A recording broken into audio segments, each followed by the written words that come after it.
May mga pagkakataon sa mga buhay ninyo personally.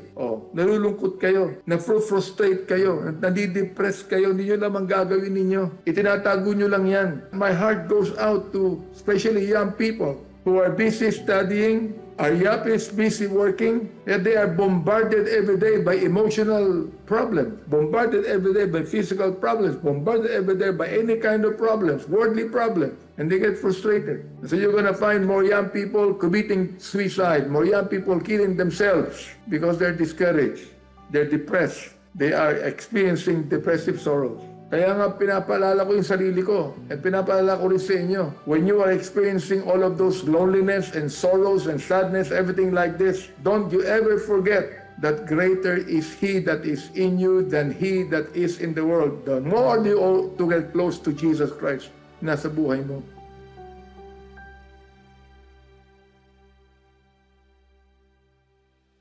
So I'd like you to open your Bibles now to the book of Matthew 24, verse 4 to verse number 12. And I would like to ask June Dulasco, Pastor June, to read the following verses. Matthew 24, verses 4 to 12.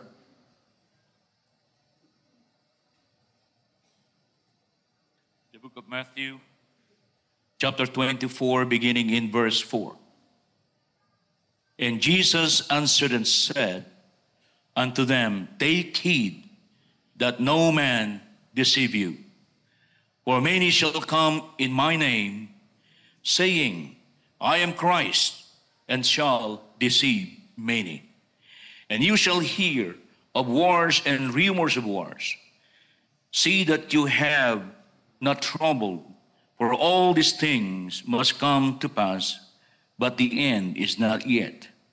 For nation shall rise against nation, and kingdom against kingdom. And there shall be famines, and pestilence, and earthquakes in divers places. All these are the beginning of sorrows. Then shall deliver you up to be afflicted, and shall kill you, and he shall be hated, and all nations for my name's sake. And then shall many be offended, and shall betray one another, and shall hate one another. And many false prophets shall rise and shall deceive many. And because iniquity shall abound, the love of many shall wax cold. May the Lord bless the reading of His word. All right, you'll walk, Lord, in prayer. Heavenly Father, we come before your throne of grace so tonight. I pray that you would give me the wisdom, the physical strength, the power, the ability, Lord, to preach your word and to communicate properly. Through your Holy Spirit, dear God, I pray that you'd give understanding to everyone today. Thank you, Lord, so much for this opportunity you've given to us, that we can come together, even if we are quite far from each other, Lord, but we can still come together to worship you in spirit and in truth. May your blessing be upon us now, dear God. Thank you so much for everything that you've done. This we pray in Jesus' name and for his sake alone.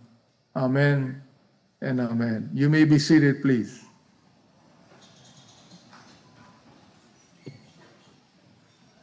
I think it was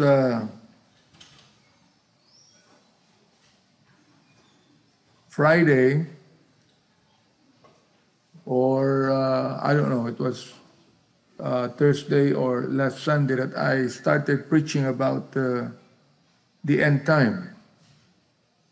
But you would note in September 14, I think it was last Sunday, that I gave an introduction to the message that I'm going to bring today. Naniniwala ako that this message is very, very appropriate, very timely, very current to warn the believers of the coming days. Now you take note that the apostles, when they questioned the Lord Jesus Christ, believed that during their time it was the end time already. Well, more than what we have today, isn't it? Today is 2025.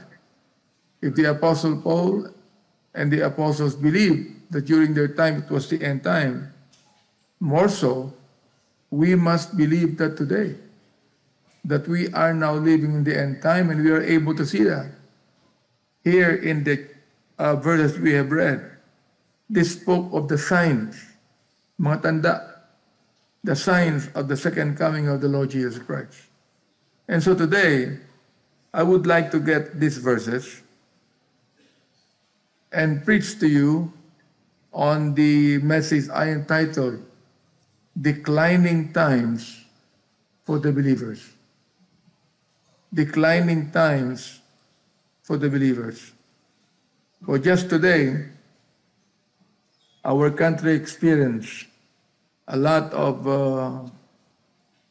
demonstration against the government because of endless corruption that has been there since even the first president of the Republic.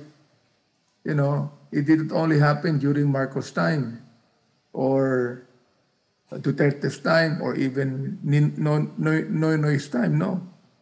It has been there since time immemorial. It has been there since the Spanish time. It's been there since the tyrant Aguinaldo became president. You see? Ngayon, lumalala. Dumadami, lumalawak. Well, because of population growth, because of commercialism, because of liberalism, because the Bible speaks of the love of money, isn't it? Now, even among our churches, even among our educational institutions, not only government, even among business, you find there is corruption. And there will always be corruption. One day, one of the deputy speakers came to me and asked me, sabi niya, Bishop, I will not talk to you as a politician, but I am now talking to you as an evangelist. So what do you think of what's happening? I told him, that is prophecy. If we think that this will become better, I'm sorry, but it will become worse.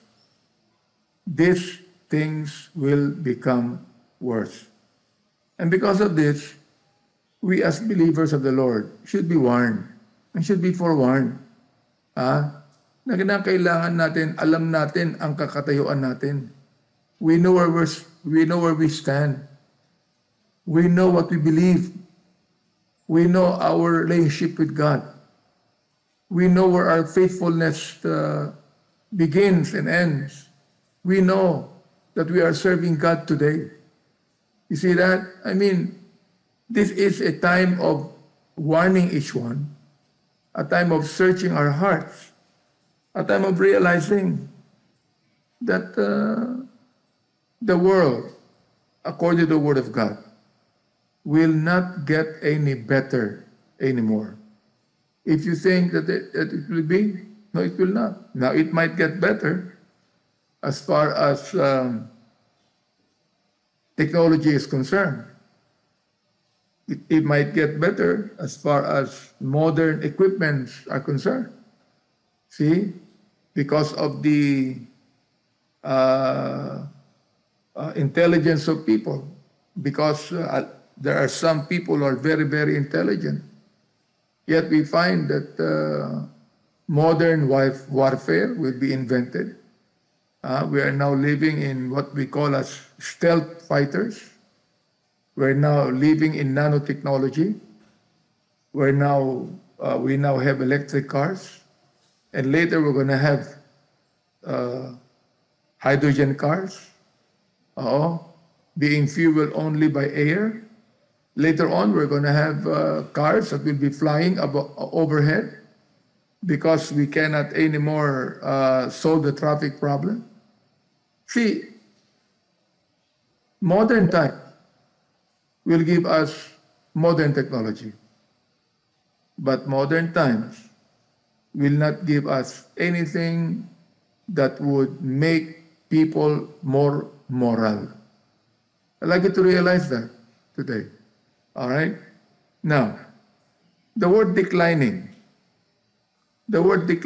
means relating to a period during which something is what? Deteriorating or nearing its end. Oh, let me repeat that, no? Declining means relating to a period during which something is deteriorating or nearing its end. Same thing with churches today. Same thing with churches that started right, and now they're ending up wrong. Churches who were fundamental before, churches who were really biblical before, churches that were disciplined, yet they're no longer. They have now given themselves to the world. As I have said many, many years back, palagi kong sinasabi ito, you know, I always say this. Tulad niyan, no discipline. See? That's the starting point. It's human nature. Kaya even in our ecclesia, what do? We discipline people. We exhort, we rebuke, we correct. Why? Because we're dealing with human nature. We're dealing with old nature. You see? Oo. Araw-araw, nakikita natin yan. Meron ako yan. I also have that. I have to deal with that also with myself. I have to apply discipline also with my own self. See? You're not coming to the ecclesia just to listen. You're not coming here just to worship. You're not coming here just to pray. You are coming here to learn. Amen? You are coming to hear the preaching of the Word of God. You're not just coming to sing praises to God's name. You're not just coming to meet friends. No. You are coming to be rebuked of God, to be corrected by the Word of God. You see, that should be the kind of ecclesia that we should be today. Oh, di nagbabago. I've been there for what? More than 58 years preaching. The MBB is now 50 years old, where it all began. Oh, by the grace of God, nanggaling kayo lahat sa akin. Sabi nga ni Apostle Paul, I have begotten you in my bonds. You came from my own loins. Yan sabi ni Apostle Paul. He was not saying that in pride. He was saying it with all of the humility that he has. I have begotten you in my sufferings. I have begotten you in my bonds. You see? Oh, akala niyo ba, after 50 years of ministry, that I would like to see my own people undisciplined? My own people listening? Not listening to me? My own people disobedient to God? Of course not. Di ba? Oh. So, anong ibig sabihin nitong declining? We're declining. We're not improving anymore. Oo. And we have seen that many times in our own ecclesias and our own churches. We're not improving. Do you realize how many pastors are quitting every day just because they cannot take the attitude of people anymore? Younger than I am. I'm not young anymore. I'm 74 years old. The people that I trained, like Jun Nolasco, many, many years back, they're now more than 60. They're not young anymore. They're not like when they were young men that are still under my own care and my own discipline. You see? We should realize that. We are now living in the end time where people don't even care anymore. And there are 4 characteristics of the end time. Apat na katangian ng end time. And what are those? Number 1, moral degradation. Write it down. Get busy. Don't just listen to me. Write them down. My goodness. Ano kayo? May photographic minds ba kayo? Ha? Pagkatapos ng service na ito, makakalimutan mo na yung preaching ko eh. Hindi mo na maalala yan. Oh. It will go to the dustbin of your memory. So write it down. Meron kayo diyang iPad, meron kayo diyang cellphone na pwede nyo i-type yan. Type nyo. Para malaman nyo yung ibig sabihin nito. That there are 4 characteristics of the end time. Ano yung number 1? Moral degradation. Ano yung number 2? Moral deterioration. Ano yung number 3? Moral deception. Ano yung number 4? Moral declension. So nakikita nyo, it's all moral. Because we're not even living today in immorality. Wala na yung immorality. Ngayon, amorality na. Do you realize that? People don't care about morals anymore. There's no such thing as immorality anymore. No. Nung panahong yan, ang pagiging bakla, immoral pa eh. Ngayon ano na? Amoral na. Kinakailangan tanggapin nyo na yan. Wala tayong magagawa dyan. We're now living in modern times. We have to accept that men are marrying men and women are marrying women. But many years back, we would preach that to be sinful, to be abomination to God. Now it's no more. Abortion. Oo. Abortion. According to Charlie Kirk, there were 48 million abortions that happened since the time that the U.S. made abortion legal. You see, there's no more morality or immorality today. It's all amoral. Ibig sabihin niya, sunod na sabi ni Isaiah, di ba? Oh, yung bang wala na yung black is black, wala na yung white is white. Oh. Wala na yan. Oh. You see? So yan ang 4 na characteristics ng end time.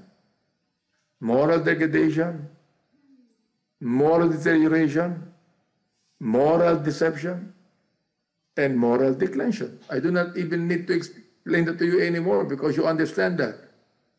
Oh. There is no such thing as moral discipline anymore. Meron ba? Meron pa? Wala na. Nung araw lang, makikita mo sa mga company, meron pang honesty is the best policy. Tinagal na ngayon yan. Wala na. Oh. Sabi ko nga, corruption is all over.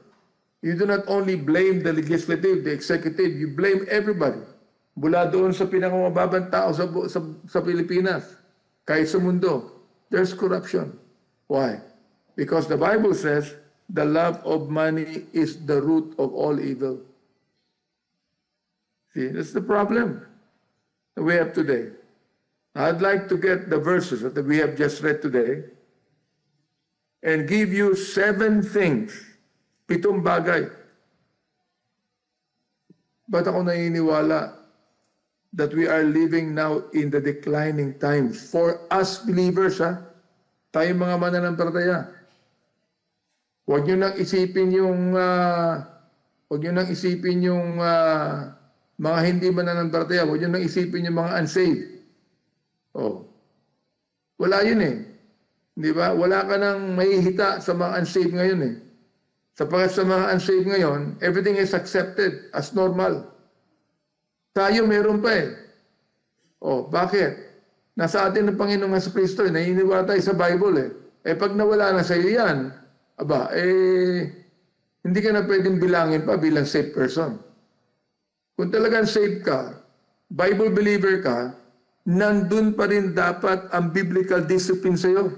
Kaya nga pinag-uusapan natin dito, yung alin? yung there is no more moral discipline. Kaya ang title na message ko, Declining Times for the Believers sa ating mga mananampalataya. I'd like you to realize that. I'd like you to notice that now. Na kahit ngayon sa aking kalagayan, I will still be preaching about this because you need this. I need this in my life every day. Kailangan nyo yan.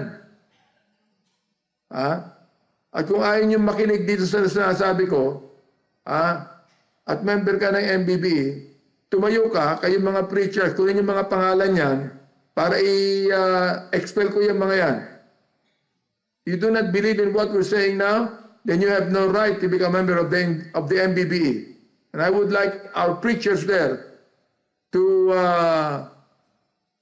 remember you. Take note of you. Write your name down. Note of you. Write your name down. Note of you. Write your name down. Because it's useless for me to be able to preach to you the Word of God. Then you are just there, sleeping. You are just there, not listening to me. Oh. The MBBE is a disciplined ecclesia. Oh. Hindi lamang yung pinapasturan ko. Hindi lamang yung that I have a personal contact with my own ministry, but every MBBE in all over the world must have the same ministries. So yan, makinig kayo mabuti sabihin ko. Sapagkat napakahalaga nito Alright?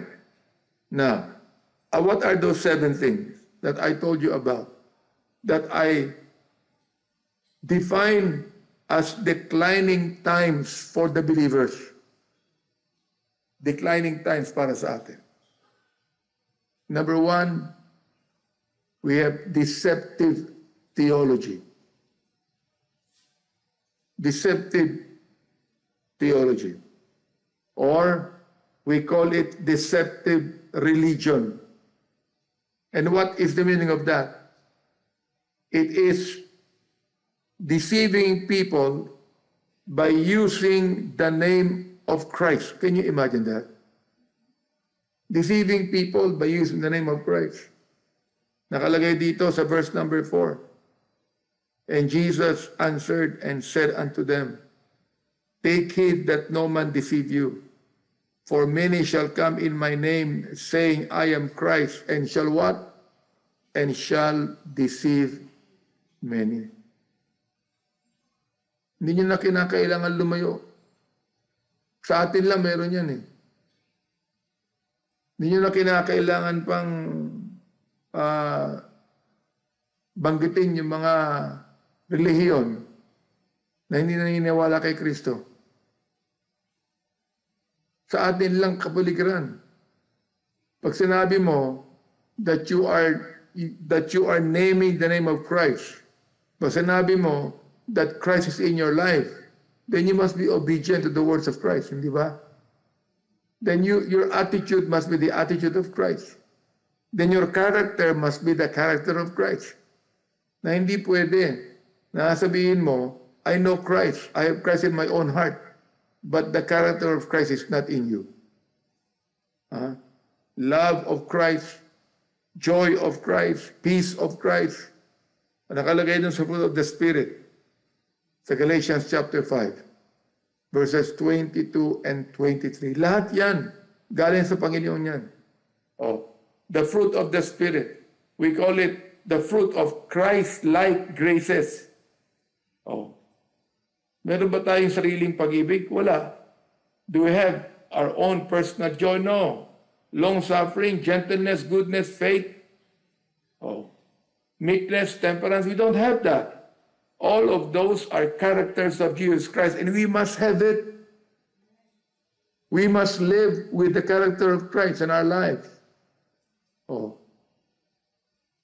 Binabanggit ko sa inyo when I would preach to you on cheerful giving, di ba? Ano nakalagay doon sa Philippians chapter 2? Verse number 5. Ano sabi? Let this mind be in you. Ang sabi? Sabi ni Paul. Na kanino ba yung mind na yan? Nasa akin lang ba yan? Hindi. Let this mind be in you, which was also in what? In Christ Jesus. Who, being in the form of God, thought it not to be equal with God, but made himself of what? Of no reputation, and took upon him the form of a servant, and was made in the likeness of men, and being found in fashion as a man, he what? He humbled himself, and became obedient unto death. See? These are the characters of Christ. Anong unang-una makikita natin? Anong verse number 7? Ano nakalagay? He became a servant of men. A servant of men. Alright? Tinanggal niya yung kanyang reputasyon. Oo. He became a servant and was what? He was made in the likeness of man, and being found in fashion as a man. He what? He humbled himself. Wala na ngayon yan.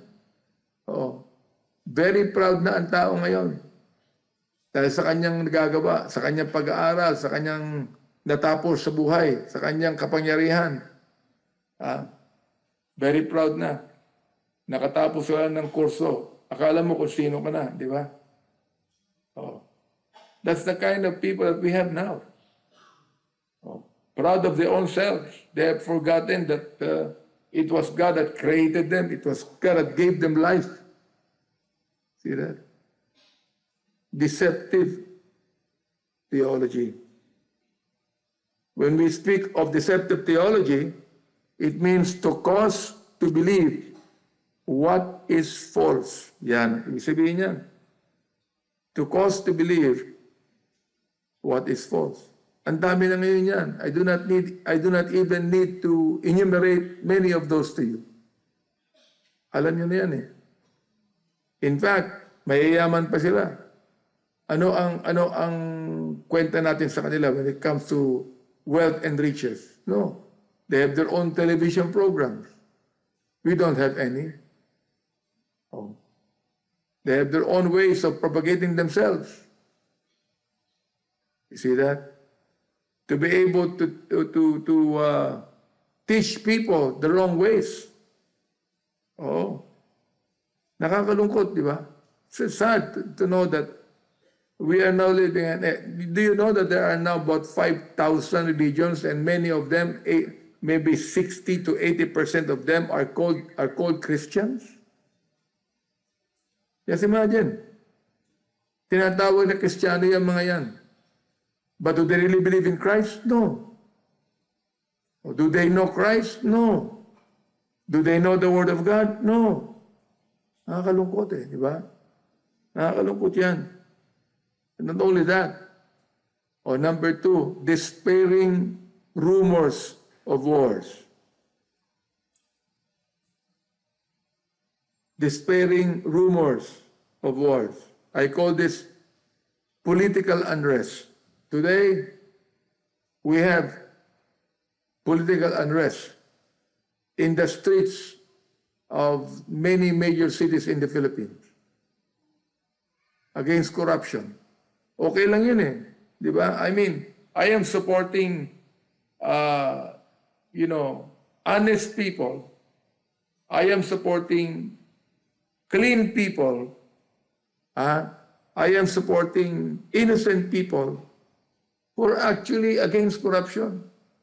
Pero alam nyo, bisa na-feel ko, you begin to give these rallies an opportunity to lead the government, they'll be corrupt themselves. Sila naman na magiging corrupt. Nangyari na yan eh. Di ba? I mean, binago natin yung President Marcos tong araw. Nilagay natin si President Aquino. Mayroon ba nagbago? Wala nagbago. Oh. Binago natin ang mga muka. They have the same banana. Hindi ba? Oo. Binago natin ang mga muka ng mga unggoy, but the same monkeys. Am I right? Pati yung mga maitino, pati yung mga mahuhusay, pati yung mga malilinis, nadadamay. No. Ngayon, nakikita nyo, lahat ng politiko, lahat ng mga congressman, damay-damay na yan. Pati ang pastor ninyo.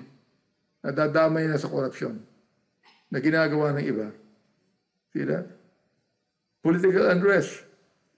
Ang ibig sabihin niyan, to give up all hope. Wala na tayong pag-asa rito. Oo, talagang dapat revolusyon na ito. Di ba? Kaya meron akong kausap na pag nagkaroon ng malaking rally dyan, babantayan lang yan. And then later on, what will happen? Revolution. Do you want revolution? Of course not. Do you want any violence? Of course not. We want peace. We're praying for peace. We're praying that people will just do what 2 Chronicles 7:14 says. We're praying that they will just humble themselves and pray and seek God and turn from their wicked ways. Yun lang ang nais natin. Ayaw natin ng violence. Ayaw natin ng kaguluhan. But no, because we are living in the end time, in which we are waiting for the coming of the Lord Jesus Christ, there shall be deceptive theology and there shall be despairing rumors or political unrest. Matthew 24:6, it says, "You shall hear of wars and rumors of wars. See that ye be not troubled, for all these things must come to pass, but the end is not yet." Thirdly, we live in dangerous times. Delikado na ang panahon. Dangerous times. Exposure to destruction, ruin, injury, loss, pain. In verse number 7, it says, "For nation shall rise against nation, kingdom against kingdom. There shall be famines, pestilences, earthquakes, and in diverse places." There's war for more than 3 years now between Russia and Ukraine. Nakikita nyo na marami na nag-aalisan, libo-libo na ang umalis ng mga Palestinians sa Gaza. Why? Because Israel has threatened to destroy all of the terrorists there. They even attacked Qatar because of the Hamas. All of those. We are living in dangerous times. Oo. Baka hindi natin na-feel ngayon yan sapagkat wala naman dito sa atin, di ba? Pero how about if you are there? If you are in the midst of those troubles, won't you feel it? Won't you be afraid of yourself? Dangerous times. Hindi lamang yung mga wars na nangyayari, kundi mga calamities. Oh, right now, tinaas na ang signal number 2 or 3 dyan sa Baguio, sa Cordillera, dyan sa Cagayan.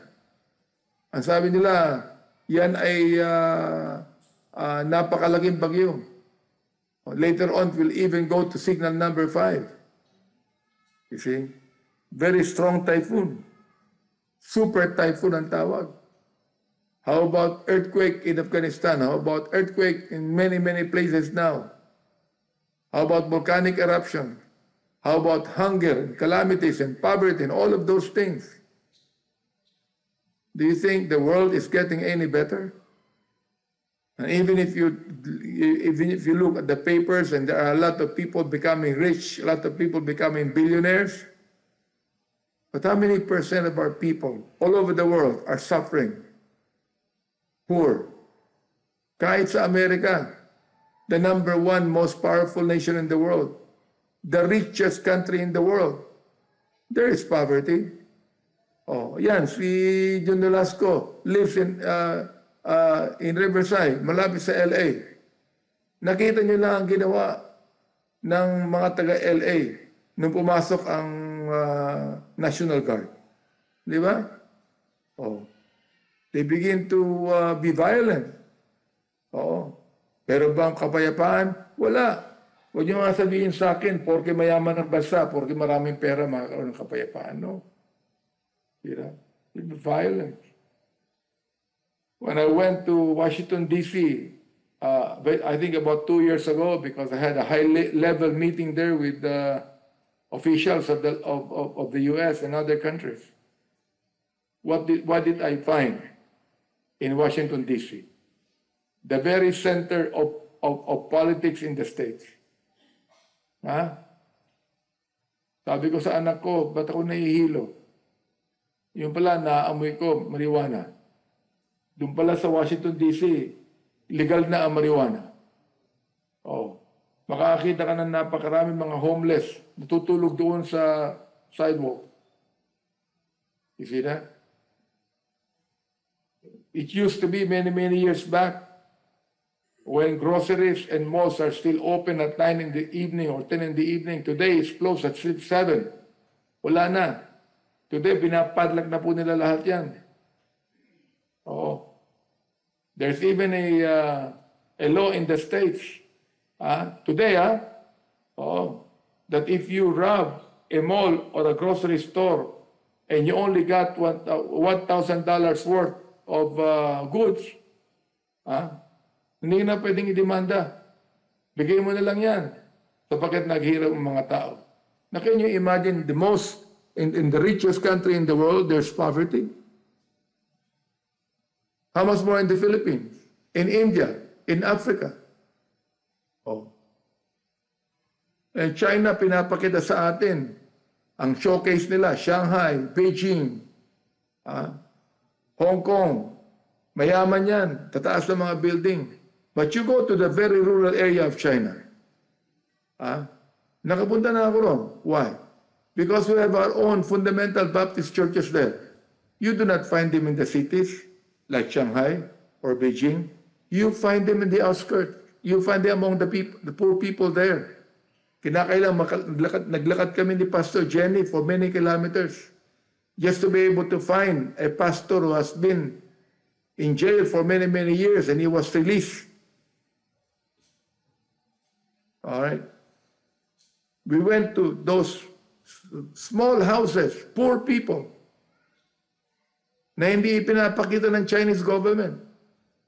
Pero nais kong sabihin sa inyo, do you think that China is a rich country? No, it is a powerful country, but it is a poor country, poorer than the Philippines because there are more poor people there now than before. Ganon din sa India. So makikita nyo, India, Pakistan, China, they are, they are nations with nuclear bombs. Yet, the sight of the poor people are very much pitiful. Nakakaawa sila. Na wala silang makain. Sapagkat ang pera ng gobyerno, ginagamit sa bomba, ginagamit sa mga weaponry. Inihahanda sa maaaring mangyaring digmaan pagkatapos. Like to realize that. Hindi nakikita na marami yan. What we just see are, cosmetics. Yung gusto lang ipakita ng maraming tao. You see that? Dangerous times. Oh. Now we go to number 4. What do we have? Depressive sorrows. Verse number 8. All these are the beginning of sorrows. Ito na ang simula ng kalungkutan. That even the believers are not exempt from this. Diba? May mga pagkakataon sa buhay ninyo personally. Nalulungkot kayo. Na-frustrate kayo. Nadidepress kayo. Hindi nyo lamang gagawin ninyo. Itinatago nyo lang yan. Diba? And my heart goes out to especially young people who are busy studying, are busy working, yet they are bombarded every day by emotional problems, bombarded every day by physical problems, bombarded every day by any kind of problems, worldly problems. And they get frustrated. So you're going to find more young people committing suicide, more young people killing themselves. Why? Because they're discouraged. They're depressed. They are experiencing depressive sorrows. Kaya nga pinapaalala ko yung sarili ko at pinapaalala ko rin sa inyo. When you are experiencing all of those loneliness and sorrows and sadness, everything like this, don't you ever forget that greater is He that is in you than he that is in the world. The more you ought to get close to Jesus Christ, nasa buhay mo. Why? Because the devil wants you to be discouraged. The devil wants you to be depressed. The devil wants you to take your life. The devil wants you to be frustrated. Oh. Ayaw ng Panginoon yan eh. So anong ginagawa ng Diablo? That's why we ought to be comforted by the Word of God. Please take note that it is the Spirit of God that is our comfort. Sabi ng Panginoon sa mga apostles, I will not leave you comfortless. Aalis ako, yes. But I am going to let the Spirit, the Holy Spirit come. They will be your comforter. Oh, listen here, young people, young professionals, kayo man nag-iisa, I would like to tell you this. We have the comforter in our own heart. We have the Holy Spirit. All right? Do not listen to your discouragements. Don't listen to your worriness. Don't listen to your discouragement. Don't listen to disappointment. Don't listen to emotional disability. Listen to the Holy Spirit, which is your comforter. Oh. Read more of the Word of God. Salita ng Panginoon. Ano man ang kalagayan mo? Oh. Ano man ang kalagayan mo? There's still great hope for every believer in Christ. Oh, we always say there's great hope for the unbeliever. When they would come to Christ and open their hearts to Jesus Christ and repent of all of their wrong belief and come to Christ and receive Him, there's great hope for him. Lalo na tayo na mga anak ng Diyos that God gave us the living hope. Living hope. We should never be discouraged. O, dumarating yan sa buhay natin. That's true. It comes. It will always come. Sa akin nangyayari yan. O, pag naiisip ko na I'm in pain, that I always get sick, I'm getting old, and I cannot anymore do what I should do when I was young. Sabi ko sa Panginoon, Lord, bakit nabubuhay pa ako ng ganito? Kunin mo na ako. Yet naiisip ko, the Lord still wants me to live because He knows that I can still do something for Him. God still wants to use me. Ganon din sa inyo. Mga kabataan, mga young people, huwag kayo ma-discourage sa mga buhay nyo. The Lord gave you a course. Students, the Lord gave you a career. Yapis, the Lord gave you work. The Lord gave you business because He would like to use that for His honor and for His glory. See? Kapag pinakinggan natin yung discouragement natin at pinakinggan natin yung depressive sorrows natin, parang sinasabi mo na walang kwenta pala maniwala sa Panginoong Jesucristo. Walang kwenta pala ang tumanggap sa Kanya. Merong kwenta. Isa yan sa pagbabago ng buhay na binigay ng Panginoon sa atin. One of those things that change our lives, making us stronger spiritually. Oh. Even if we are tinatawag na vulnerable din naman tayo sa mga bagay ng mundong ito. But because of the Spirit of Christ, we become what? Stronger. We are not vulnerable anymore. You see that? Yan ang sinabi ni Isaiah. That no weapon that is formed against thee shall prosper. Yan ang heritage of the servants of the Lord. Hindi lang ako ang servant, pati lahat tayo. Yan ang heritage natin. Oo. So I'm telling you right now, we're living in the end time. We're waiting for the second coming of Christ. And the more, even if we are sad on what's happening in the world, yet we ought to be glad because we know that Jesus Christ is coming again so soon.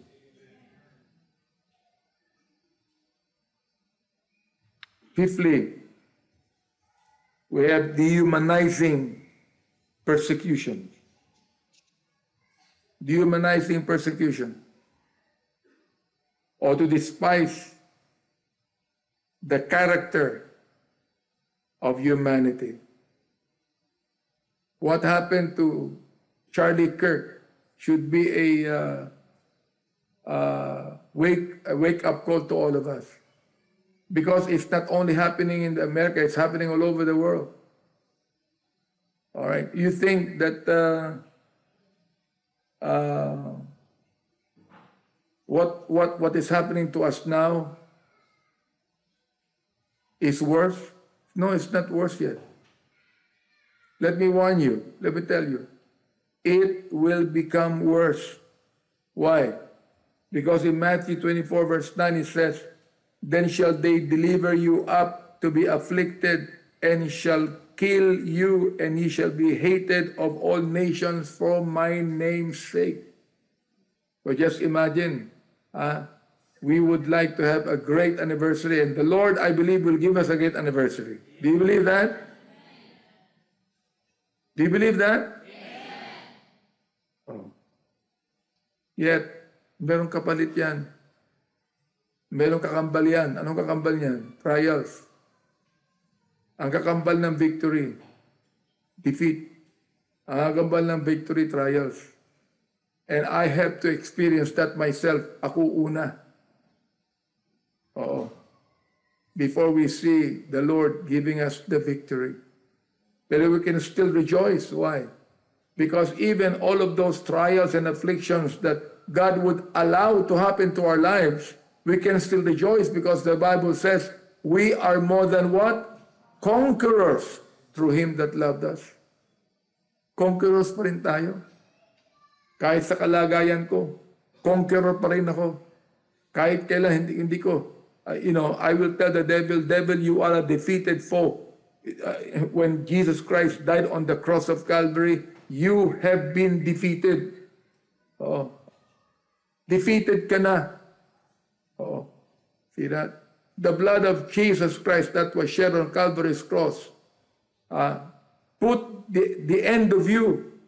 You cannot anymore win over us. Yun dapat i-claim natin. The devil cannot win over us anymore. We are more than conquerors through Him that loved us. Kaya sabihin natin, pag meron dumarating yung frustration, dumarating ang discouragement, dumarating ang affliction, dumarating ang problema, dumarating ang sakit, tell them, "All right, I experienced all that, okay. Oo, tinatanggap ko lahat yan. Pero I'd like you to know that we are still more than conquerors through Him that loves us." Okay.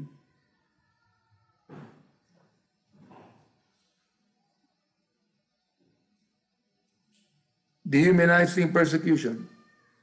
We begin to think that everything will become easier for us.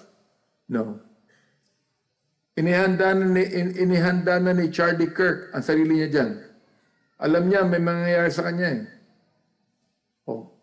He enjoyed his family, he enjoyed his children, he enjoyed his freedom in the States for a while, for 31 years. And one day, bam! He was killed. I understand the sorrow of his wife. I understand the loneliness that his wife has right now. I understand the loneliness of his own children. Nawala na yung ama. And so many times we begin to think, "Lord, why would you allow that to happen?" But He allowed it. And because of that, we must be prepared for that. Sa lahat ng mga nangyayari sa atin. If you are not prepared for that, then don't serve God anymore.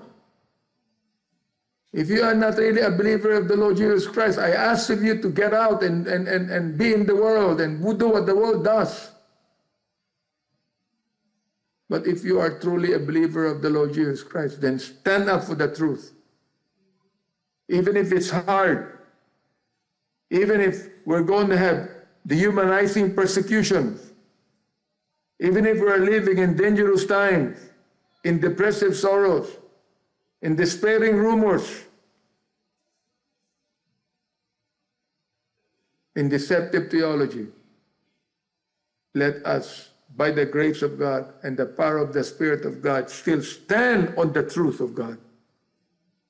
Still do what the Bible says. After all, we are soldiers.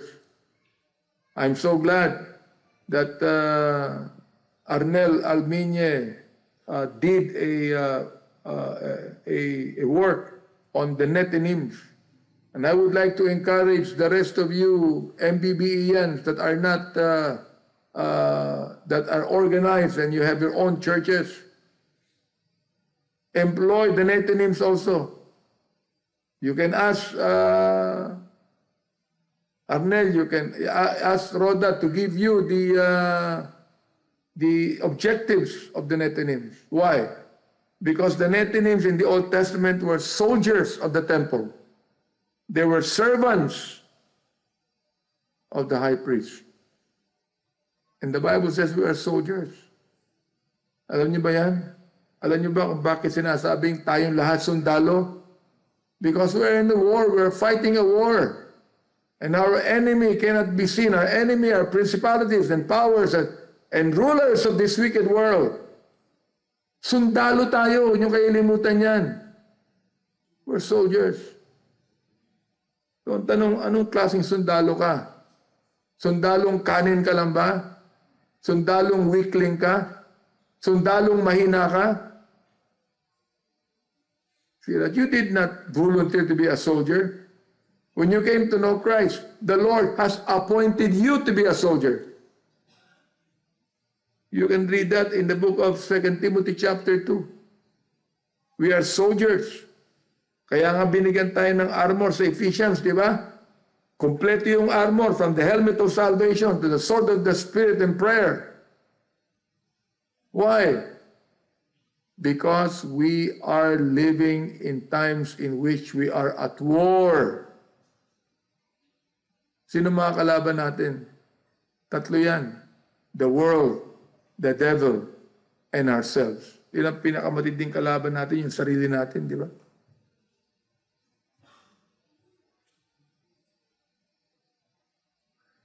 Number 6, we have despiteful offenses. Despiteful offenses. Verse number 10. And we mean contemptuous hate, scornful. Bakit? In Matthew 24:10, and then shall many be offended and shall betray one another and shall hate one another even among us. Sa loob mismo na eklesiya, may hatred dyan, may betrayal dyan, may disloyal dyan. Sa loob mismo na eklesiya, merong mangyayaring bagay na ayaw natin, di ba? Even among the pastors, magkakahiwalay ang iba dyan. Hindi magkakaunawaan yan. See? And that's why we are being warned. Oo. We are being warned by God. Let us be united in the Word of God. Let's be united among ourselves. All right? Despiteful offenses. The number 7, we have devilish prophets. Verse 11. And many false prophets shall rise and shall deceive many. O ito, even among ourselves, kahit na sa ating mga sarili. O, sa MBBA, meron na mga lumabas dyan na heretical na doktrina. Sa MBBA, meron na destroy unfaithful na nagtayo ng kanilang sariling mga kongregasyon upang, kanilang ibenta ang kanilang mga sarili. Oh, we're not exempted from that. Oh. Many false prophets shall rise. Lalabanan tayo niyan. Oh. Hindi manggagaling sa akin yan. Bakit? I've been there preaching for many years. Hindi nagbago ang doktrina ko. Kung magbabago man yan, yung mga pinag-aralan ko sa Bible na lalo lang pinaikting sa akin, pinaliwanag sa akin ng banal na kasulatan kung anong paniniwala ko. See? Kaya nga ang sabi ng Bible, ang sabi ng Apostle Paul, mark them that cause divisions among you and what? Avoid them. Sabi ni Paul, di ba? Mark them and avoid them. Oh, sabi ni Apostle Paul, there are some people there that are among you that will rise up against you. Ingat tayo. Mangyayari yan in our time.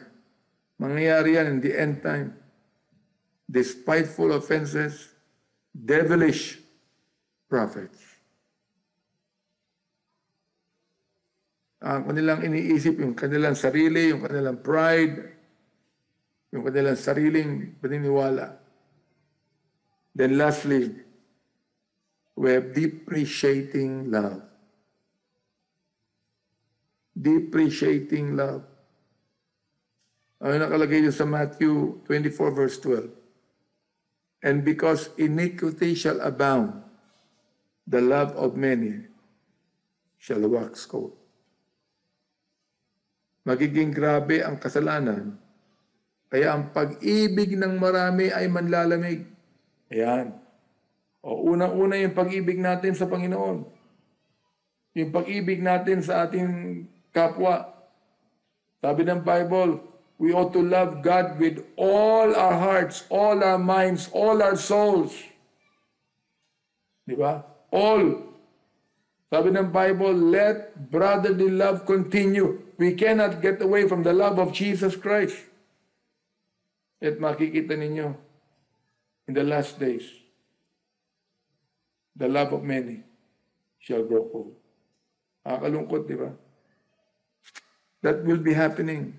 If it is not happening now to you, it will happen. So therefore, as I conclude this message tonight, anong decision natin? This is now the deciding time, deciding moment. In the book of Matthew 24, verse 44 to 46, the Lord Jesus Christ gave us this decision time. Ano sabi niya? Therefore, be ye also ready. Ayan. Sabi ng Panginoong Jesucristo, decision time na ngayon. Be ye therefore ready, for in such an hour as ye think not, the Son of Man cometh. The Lord will never announce when He is coming again. But He is coming again. He is coming again. And because of that, we must be ready. Sabi sa verse 45, who then is a faithful and wise servant, whom his Lord hath made ruler over his household, to give them meat in due season. Blessed is that servant whom his Lord, when he cometh, shall find so doing. Sino raw yung matatapat at mga wise servant na faithful pa at matapat pa pagdating ng Panginoon? Ang sabi niya, pinagpala ang isang servant. Blessed is that servant. Kapag natagpuan siya ng Panginoon that he's still doing what the Lord wants him to do. Are you blessed tonight? Are you the kind of servant tonight that God can use? Are we the kind of servants tonight that will still be faithful to God until the end? Question is, what kind of servant are you? You can look at your life right now, and you can make that decision now. Either the decision is, I do not want anymore to be a servant. Fine with me. Hindi ko yan. That's not between you and me. It's between you and God. Wala akong magagawa pag yan ang iniisip mo. Pero ang tungkulin ko is to preach to you. My duty is to warn you. My duty is to tell you what the Word of God says. Oh, you ask that question to yourself right now. What kind of a servant I am? This end time, before Christ comes back. Am I a faithful servant? Am I doing the Lord's will in my life? This is now your decision time.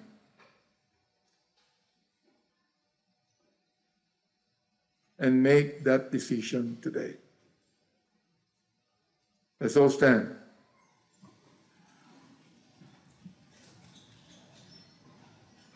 Everyone standing.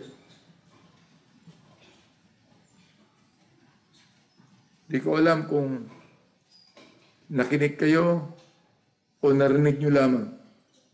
I do not know if you really listen or you just heard. Because if you listen, then God will convict you. If you're a child of God, then you know that the Holy Spirit of God is there. If you are not a child of God, I'm sorry to tell you that the Spirit of God is not in you. And what you need to be is to be saved today. All right?